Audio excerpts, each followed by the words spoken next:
Okay, so we're redoing my guide to Endor. I apologize if you watched the one I put up a couple weeks ago, but we have new information. So this is going to start out pretty standard. Turn around in order to activate the ties coming on in. Sooner you do that, the better. And for the first portion of this level, all you need to do is not die. And if you can kill some ties, great.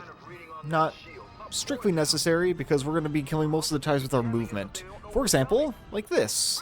I'm going to fly underneath this ship, and if you look at the radar and listen to all that delicious crunching, you notice that all the ties are dying, and that's because that in this level, there are clouds of ties that are programmed to follow you around the level no matter what. And when that happens, they will just crash into all the bigger ships. Sometimes they'll even crash into each other. That's great for us. It's going to make things just much easier. The fewer ties we have in the way, the better. There are many different routes you can do.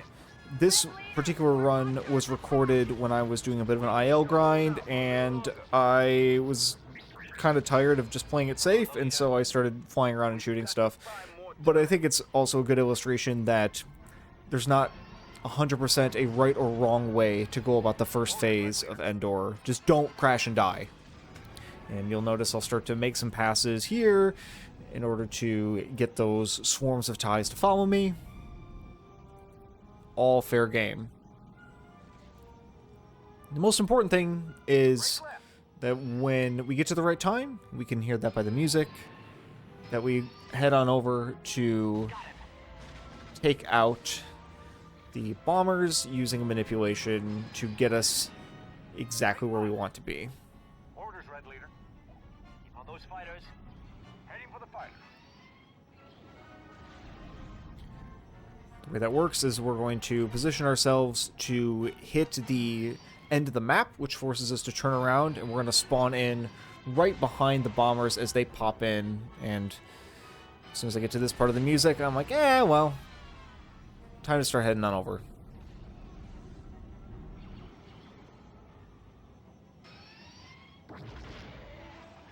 As soon as I hear the trumpets, I close the wings at the front of the frigate. And I'm going to aim right of the nose of the Executor on the third honk. Boom. Open up the wings, and that should turn us around just in time. And then from here, just don't shoot the leaders. Make sure that you're an appropriate distance away, and you really need to aim pretty well. Oh, that one got away from me. You want to fire a couple of torpedoes. I often will fire a couple of torpedoes. It's not necessary, but they're stationary targets. You can usually get away with it. That's it. Okay, now, the new technology. The respawn manipulation. Here's the trick. Don't steer.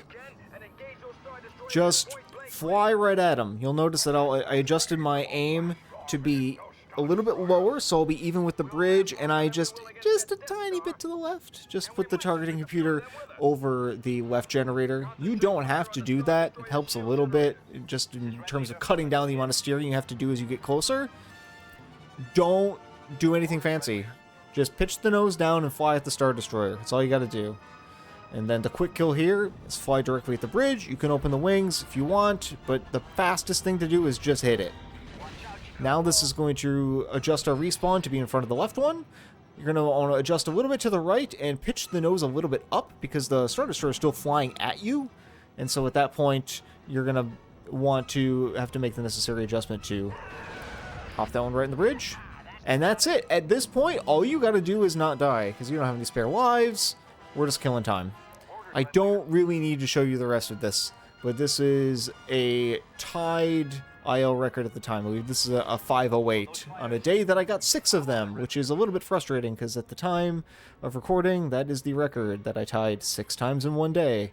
I did not beat it. Anyway, I'm going to insert now a backup strategy that I think is particularly valuable if you happen to lose a life in the first section, because that is common.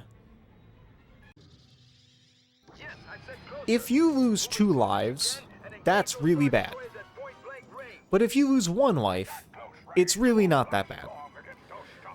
And you're going to go with the same respawn manipulation that we have with the first time. Just pitch the nose down, fly right at them. Concentrate fire on the Star Destroyer's shield generators. And this is going to be the safest and most consistent way to just bet on yourself to successfully kill the last Star Destroyer in one life and not have to do anything too scary. It's going to put you right in front of the one on the left. And at this point, I would generally recommend that we're going to attack this one because we're right in front of it, and then get behind. If you want to distribute your torpedoes in another way, go for it, but I just generally go 2-2-2. As a reminder, you have to kill both of the torpedoes on the top before you can, or have to kill both the generators on the top before you can go to the bottom. And then you'll notice if you come in at this angle, you don't really get shot that much, which is very, very nice, because there's a lot of guns down there. And now they're shooting at me, because I'm on my way out. And I go all the way up to the nose of the ship, and then I turn around. And even on this run, my target acquisition was quite poor, and I didn't really hit it solid, but I still killed it with absolutely plenty of time to spare. And that's really it. I had an okay bomber section on this one, and as you can see, I didn't even have the cleanest job of shooting down that second Star Destroyer, and this was still good enough for, what was it, like a 520? And that, again, that was with mistakes in the bomber section, so a completely achievable time. You don't need to see me flying around. This gets the job done.